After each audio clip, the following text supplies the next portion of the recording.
OK， 现在离开文东啊，下一站到吉兰丹的化毛省，今天应该到化毛省过夜了。OK。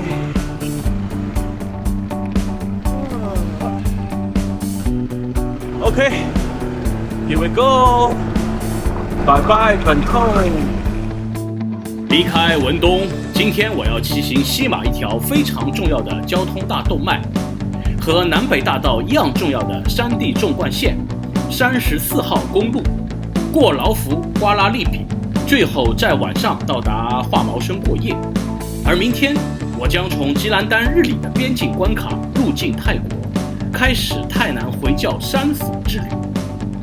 OK， 然后开出去还不到4分钟，又到了一个比较重要的城市，是劳福啊。它上面写的这个地方是猫山王榴莲的班达，什么意思？故乡嘛？我不懂啊。请马来西亚朋友，班达猫山 King 是什么意思嘞？到了劳福以后，路边有一个叫做都赖路观音堂，这个地方好像在劳福也是一个比较有名的华人宗教场所和那个文东的财神庙有的一拼哦。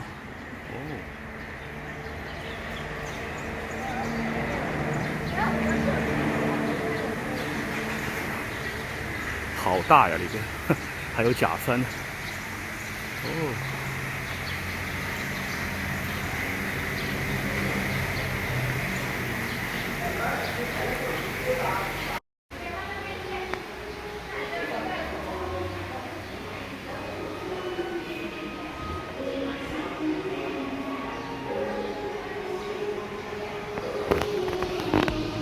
OK， 拜拜观音啊，有拜有保庇哦。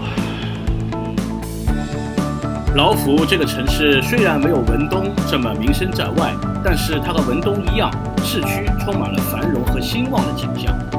其实按照我平均分配每日摩旅路程的原则来说，昨天晚上我应该到劳福来过夜。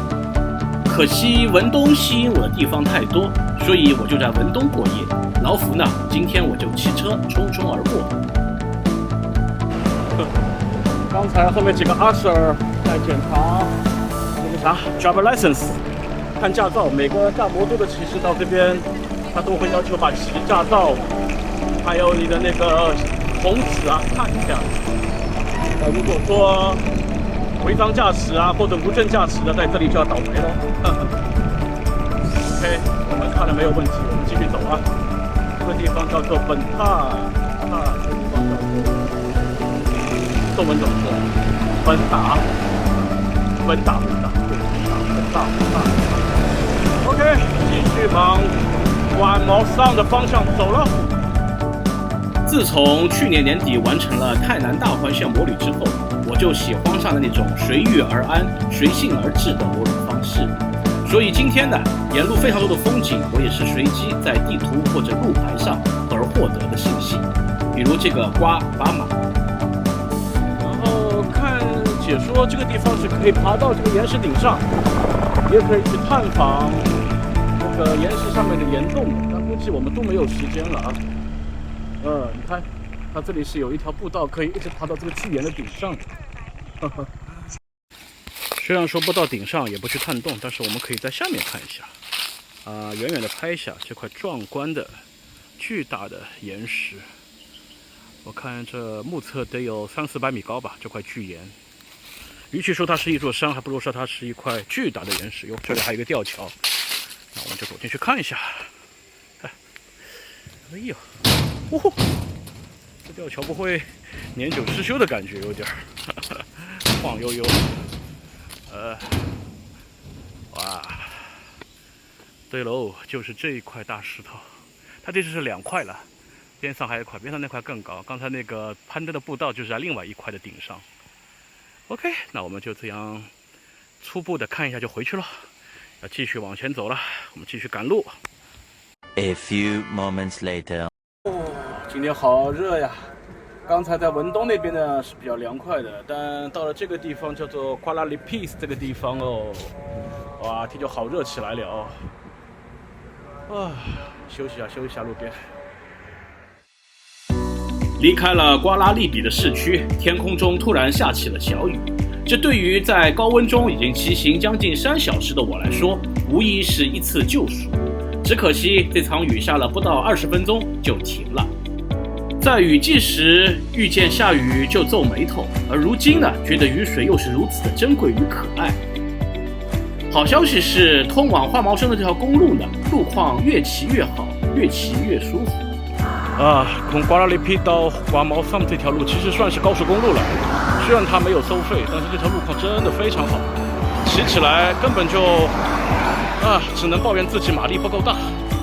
在即将离开彭亨州进入吉兰丹之前，还有一个重要的景点要去拜访，那就是桑盖鲁劳的国家公园的森林树冠步道。OK， 现在我们要去一个，过了这个小铁桥呢，我们就进入化毛山的一个森林公园，叫做桑盖鲁赖。前面那段录像里边有口误，桑盖鲁劳这个国家公园还是属于彭亨州的，并不属于化毛山。这个公园也是大汉山国家公园的一部分。众所周知，大汉山是西马面积最大、高度最高的山林国家公园。而在桑盖鲁劳国家公园里面，也有一条林道可以直通到大汉山的深处。当然，进行那种深度的丛林探险需要专业的向导和设备。对普通的游客来说呢，桑盖鲁劳国家公园最值得游玩的就是它那著名的丛林树冠步道。不一会儿，我们就到了森林公园的大门处。这里就是这个国家公园的入口啊，你看前面，你看，这就是 Tamanigara 庞亨桑盖鲁雷。前面有一座吊桥，看到吗？这座吊桥呢，里边是封住的。这个地方呢，是给那些重度的深入丛林探险的人准备的，需要请向导，还要雇司机啊、车队什么的。那我们这种游客就不进去。然后我现在要去的呢，就是这个 Treetop Walk 树冠穿越，我们去看一下。他这边很认真了，还要登记一下，登记你的名字，然后买票。他其实如果说你进去只是攀登一下，不拍照呢是一令吉就可以了。但如果说你要拍照的话，还要再付5块钱的这个，他们叫做 camera fee， 很便宜了，其实一共也就6令吉罢了。桑盖鲁来 ，OK， 就是这边啊，树冠穿越，树冠漫步 ，Treetop Walk 啊，应该是从这边进去。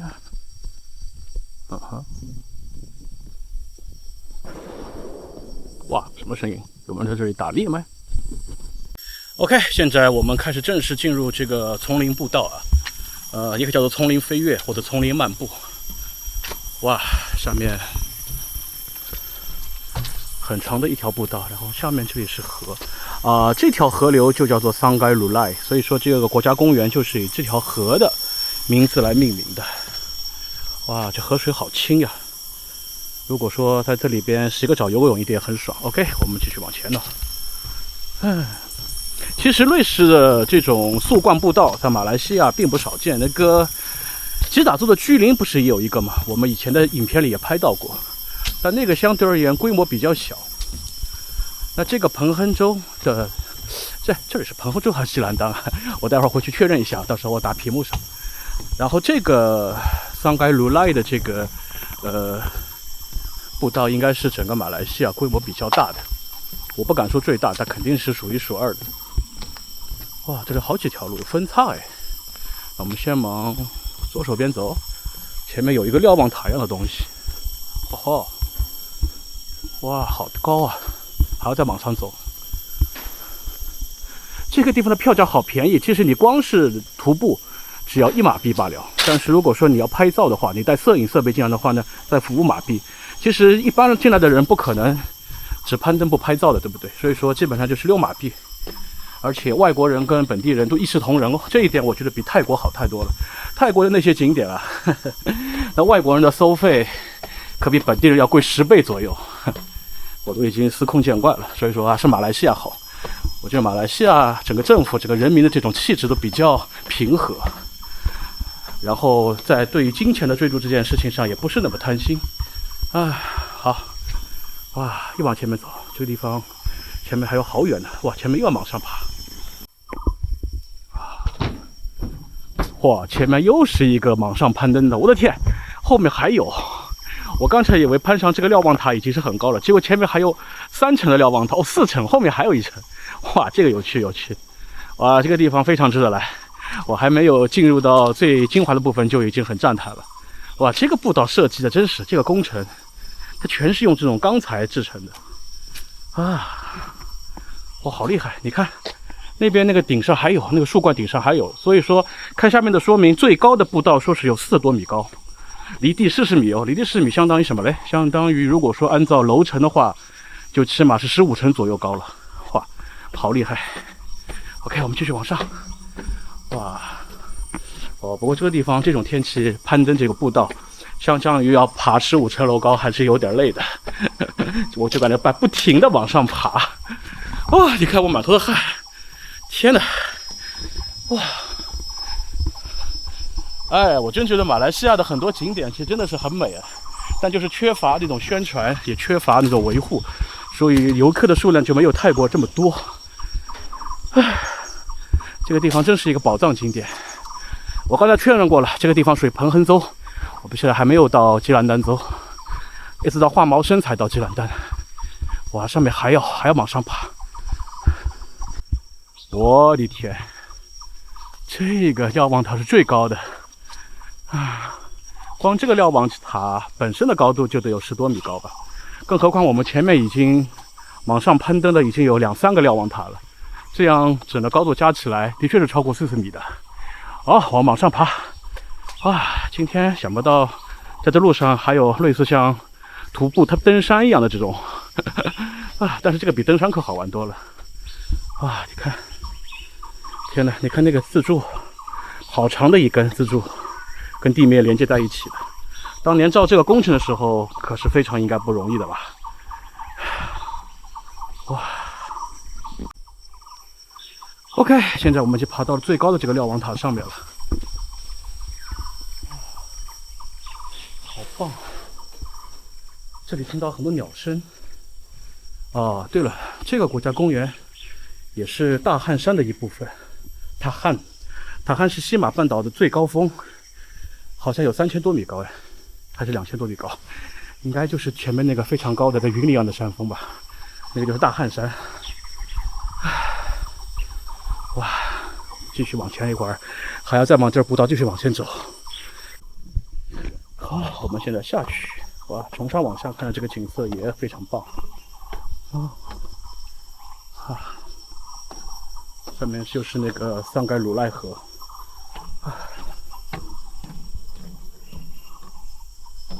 应该再往这条步道继续往前。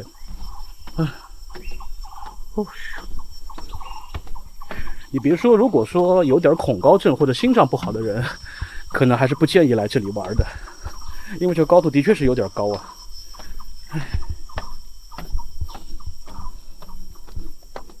好，我们继续往前喽。哇，这底下是空的，完全可以看到上面的地面和上面的树木。哇，真是又美又平静又刺激啊！这么看起来，居林那个步道就有点小巫见大巫的感觉了啊！彭亨州这个的确牛逼，所以说他们说彭亨州其实是整个马来西亚自然资源最丰富的地方，果然是名不虚传啊，非常好。以后有机会一定要来大汉山这里边去深入探访一下，现在可能是没有时间了。Are there any more people back there? Just me. Okay. I'm single traveler here. Okay. So where come from? California. California. Okay, cool. Yeah. And you? From China, but I just live in Penang. Oh. Long stay in Penang. Yeah. Some kind of immigration here. Mm-hmm. Yes. Canada. My uncle is living in Canada.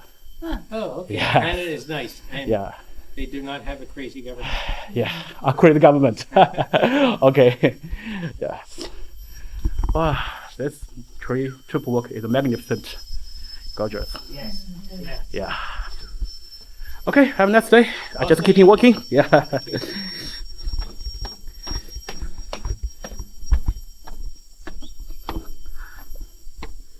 刚才2位加拿大的游客，哇，这感觉很好。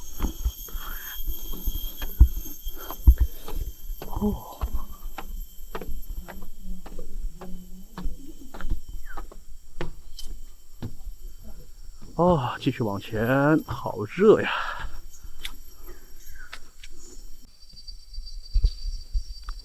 好，现在从高处的那个步道，现在下降到了20-30米的相对比较低的步道。然后因为比较低呢，这边就是在树荫里边行走了，哇，就没有像刚才这么热了，这儿就非常凉快啊。但是这前面又出现分叉了，我该走哪边嘞？我决定往左边走。一般来说，不是有一个说法嘛？但凡遇到分叉路口就往左，还是说有这个想法的人都是左倾主义的分子？哎呦喂，所以我是偏左派咯。哎，哇 ，OK， 继续往前呢。哇，这个河水啊，这个桑盖鲁赖的这个河水。应该就是传说中那种几千年、几万年都没有被污染过的那种与世隔绝的这种仙水吧，好干净啊，清可见底。OK， 这么转了一圈以后，这个丛林步道就转完了，又回到一开始这个河上面的这个入口了。好，我们继续往前，前往画毛参。写着啊，这个标志后面呢就不允许独自探访，必须请这个国家公园的导游或者向导。然后呢，公共交通工具呢是不能入内的，只能用他们自己的交通工具。对的，因为这个铁桥后面这条路呢，就是通往大汉山的深处。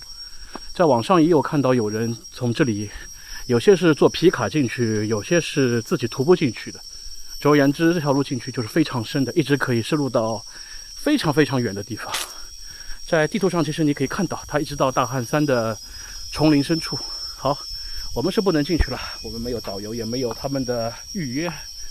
哇，我们再看一眼这个美丽的，哇，上面还有鱼啊，好漂亮的河啊，好干净啊，这河水的质量绝了，这是。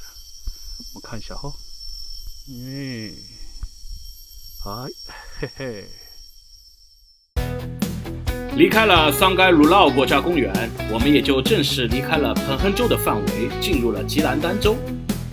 说起吉兰丹州，大家往往想起的是回教州以及无敌的海景，而我即将到达的这座城市画毛参，却是一座典型的山城，同时它也是吉兰丹众多城市里边华人居民比例比较多的一座城市。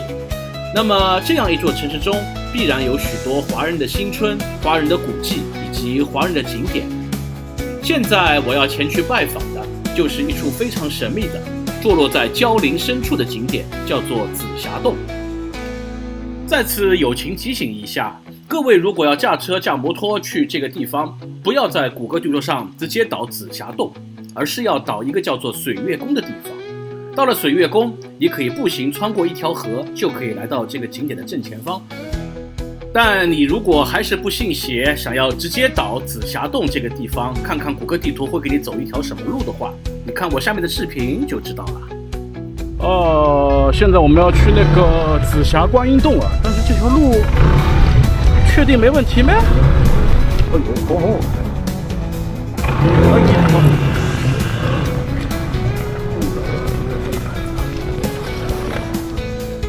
谷歌地图导航的逻辑可能是能让你尽可能驾车接近目的地。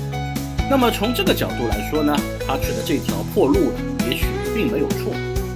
但实际上，我在这条烂路上开了将近20分钟，屁股都快被震破了，还是没有看到那个目的地，还差点迷路。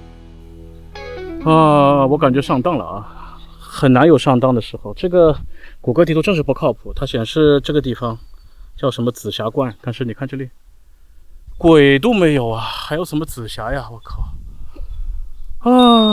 我就出去了。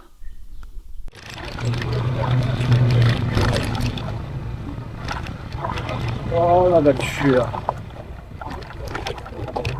我终于明白是怎么回事情了。其实这个紫霞观呢是存在的它是这里有一个紫霞观。第一个呢，它标志的地标是错的；第二个呢，其实真正开车的话，应该是把车停在河对面那个观音庙里边，然后再通过那个泥路里边这条你可以说是桥啊，也可以说步道进来，而不是像我这样骑摩托车一路傻乎乎的从那个一大片的胶原翻过山过来。OK， 到了紫霞洞，还是存在的。这个紫霞洞并没有骗人了，只不过是这个地图上的标注有问题。大家记住，以后来这里的话，怎么说？先到河对面的观音庙了，水月观音庙，定会到水月观音庙，然后再徒步过来到这儿就比较方便。不然的话，现在我又要回头要骑这么多的路出去，想想就头晕。OK， 我们现在又要爬山了。今天真是爬了好多的山，越了很多的野，爬了很多的山。本来以为今天只是从文东赶到瓜毛森一个赶路的过程，想不到，我的天，好热好高啊！这不得爬上10来分钟吧，估计得。关键这天还这么热哇！现在在鸡兰丹的高山丛林之中。继续往上喽！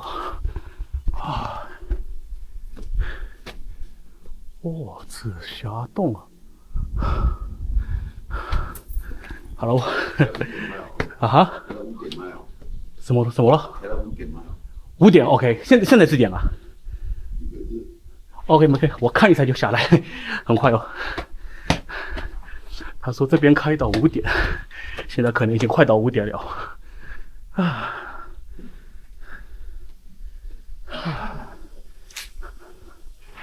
哇，这里还有一个观音像。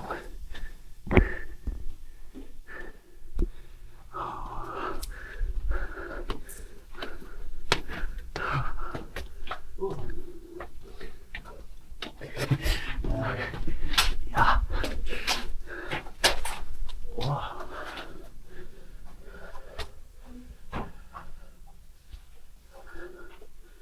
这个洞。好有母性象征啊！天，我们去往前看。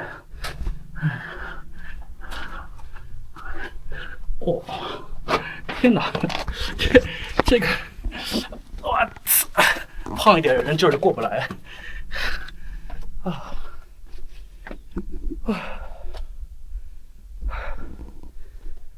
应该到头了吧？都功夫。里面还有，头好深啊！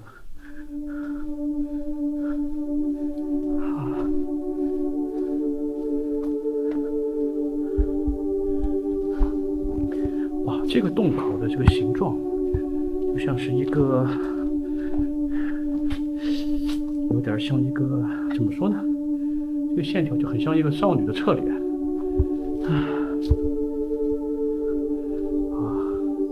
这儿又是这么一个充满女性象征的一个洞口，很神奇哈。这个洞穴的确是很有女性特征，我只能这么说，不能说的太直白，大家懂的自然懂。这下面应该下不去了吧？还有路哎，还有路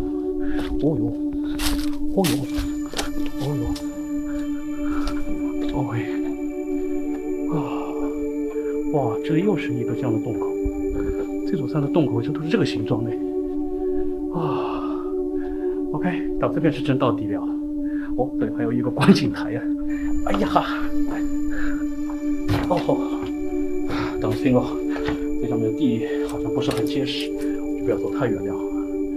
哇，它这种洞口的形状都是一个类似椭圆形或者长条形的感觉。OK， 大家可以自己发挥想象喽。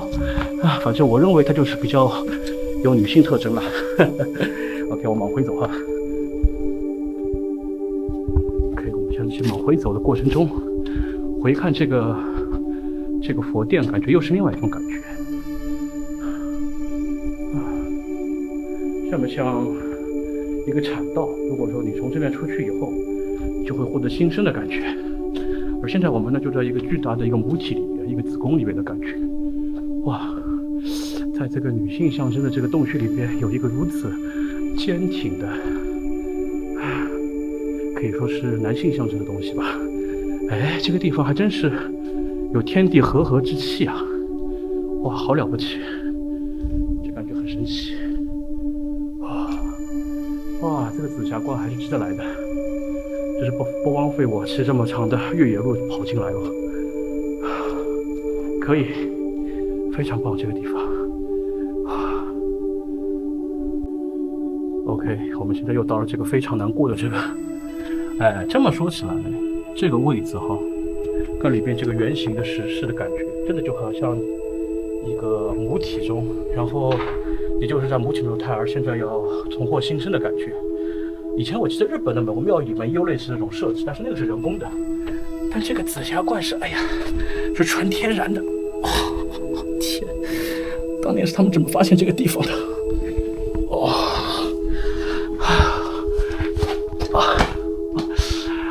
重获新生啊！然后这个地方这个形状啊，这个寓意就太明显了。OK， 我们可以出去了。好，现在又回到外面那个平台喽。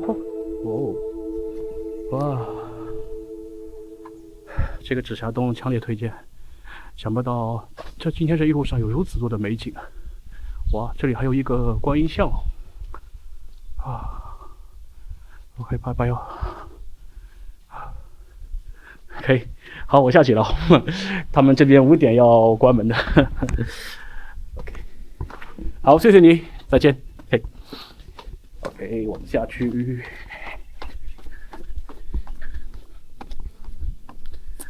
哇，其实这上面的路真是很长的啊。OK， 我们现在下去就轻松一点了。哇，真棒，真棒！今天还是比较圆满的。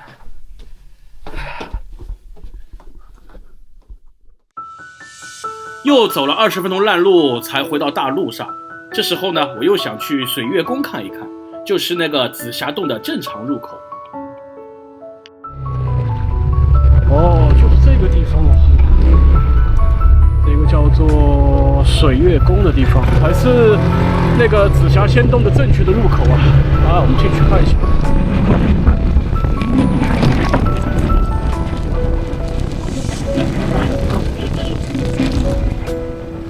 对嘛，刚才从这里来就好办了，车停在这里，然后穿过这条小桥到对面去就可以了。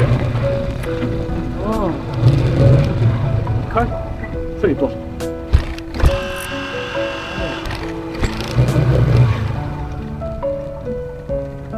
啊，现在对面就是刚才去的那个紫霞观了，紫霞洞。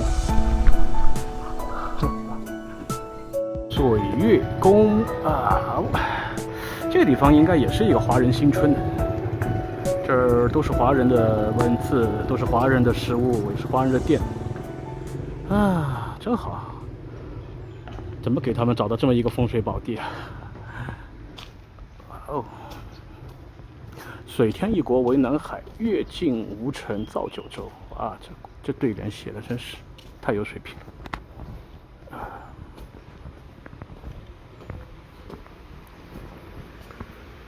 哦，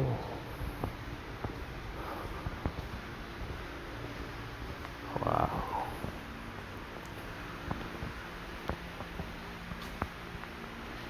哦！把鞋脱一下。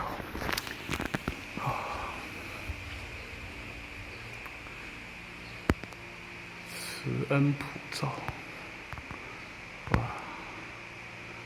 这两边有很多这种中国的民间传说跟神话故事的壁画呢。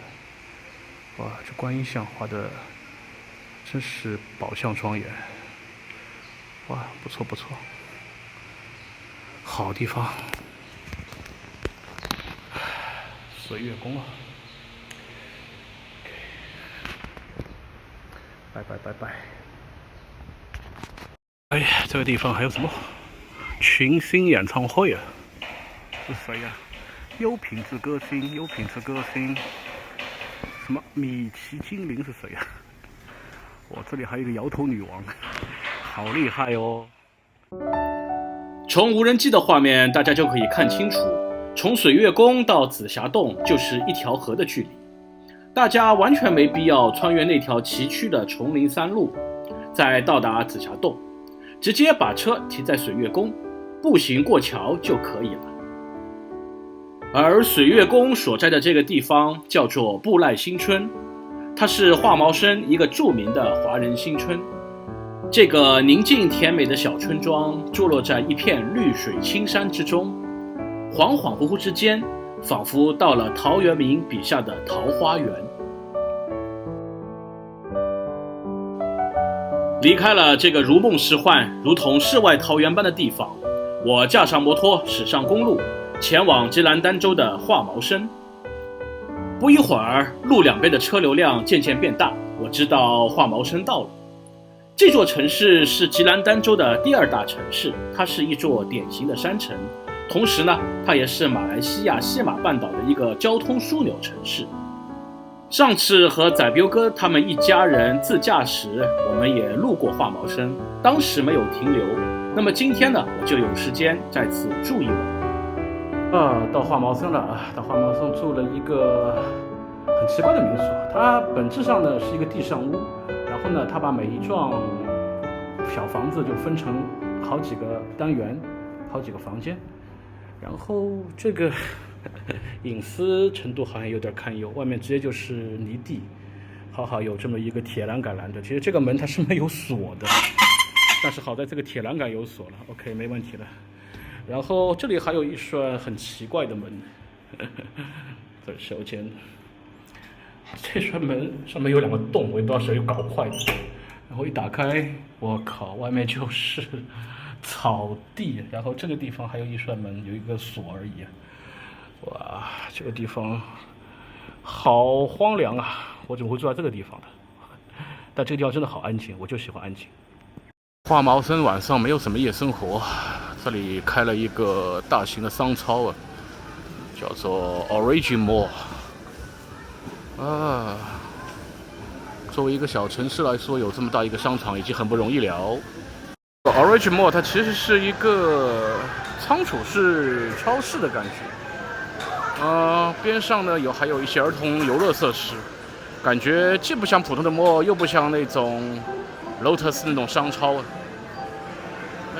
这感觉有点奇怪哦。作为回教州啊，这个城市最宏伟的建筑自然就是这个清真寺了。虽然说在马来西亚各地有非常多各种很大的，甚至造型很奇特的清真寺，但是华毛生这一家还是非常震撼的，有点像阿拉伯麦加那边的这种风格，而不像是东南亚的风格。哦吼，要用广角镜头才可以拍到全貌。A few moments later. OK， 大家好，我现在在吉兰丹州华毛生的一个民宿里。明天呢，我就要到吉兰丹和泰国交界的兰州班将，进入泰国的那拉提瓦。那么这次行程呢，有3个挑战啊。第一呢，是因为那拉提瓦、北大年和野拉一直以来是泰国南部3个比较危险的，包括中国在内的很多国家对这3个府都发出了旅行警告，因为一直以来那里有很多伊斯兰的极端势力在这个地方。那么我还是想去看一看，因为那几个地方我从来没去过，比较好奇。然后这也是我赴马来王国探索的一部分。第2个挑战我觉得不是什么问题，因为马上就是开斋节了，到时候游客人流会比较大，那么我提前进入应该也能避开人潮。何况这3个府也不是什么旅游热门地方。那么第3个挑战呢，我就比较介意的因为现在那个美国和伊朗正在开战，导致伊朗封锁了整个霍尔果斯海峡，那么泰国的燃油供应呢就非常受影响。听说有非常多的加油站现在关门，民众加油非常困难。那对于我们这些想骑摩托车、驾汽车进入泰国自驾的朋友来说呢，就非常讨厌